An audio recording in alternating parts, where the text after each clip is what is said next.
علیکم ورحمۃ اللہ وبرکاتہ۔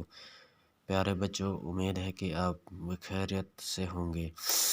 آج ہم کاہلی کا سوال نمبر 2 پڑھنے جا رہے ہیں، جن میں سے کچھ سوالات کے جوابات آپ نے دینے ہوں گے۔ پہلا سوال ہے، سر سید احمد خان کے خیال میں سب سے بڑی کاہلی کیا ہے؟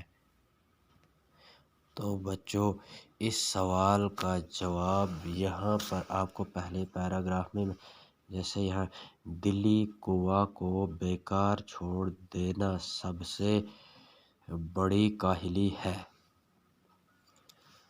اب ہم سوال نمبر دوسرا پارٹ اس کا پڑھ، کون سے لوگ بہت کم کاہل ہوتے ہیں؟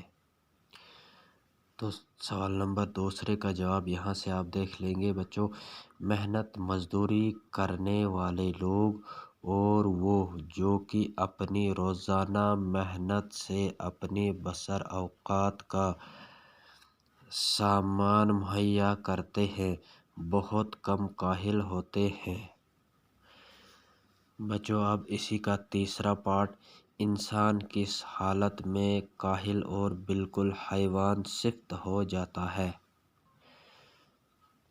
تو تیسرے پارٹ کا جواب ہے، محنت کرنا اور سخت کاموں میں ہر روز لگے رہنا گویا ان کی طبیعت ثانی ہو جاتی ہے، مگر جن لوگوں کو ان باتوں کی حاجت نہیں ہے وہ اپنے دلی قوا کو بیکار چھوڑ کر بڑے کاہل اور بالکل حیوان صفت ہو جاتے ہیں۔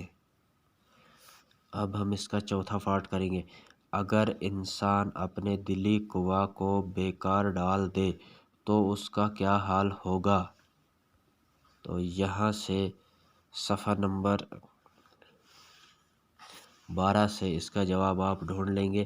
اگر انسان ان عارضی ضرورتوں کا منتظر رہے یعنی انتظار میں رہے اور اپنے دلی قوا کو بیکار ڈال دے تو نہایت سخت کاہل اور وحشی ہو جاتا ہے۔ اب ہم اس کا آخری پارٹ یعنی 5واں پارٹ پڑھنے جا، ہماری قوم کی حالت کس طرح بہتر ہو سکتی ہے؟ تو اس 5ویں پارٹ کا جواب ہے، جب تک کہ ہماری قوم سے کاہلی یعنی بیکار پڑا رہنا نہ چھوٹے گا، اس وقت تک ہم کو اپنی قوم کی بہتری کی توقع کچھ نہیں ہے۔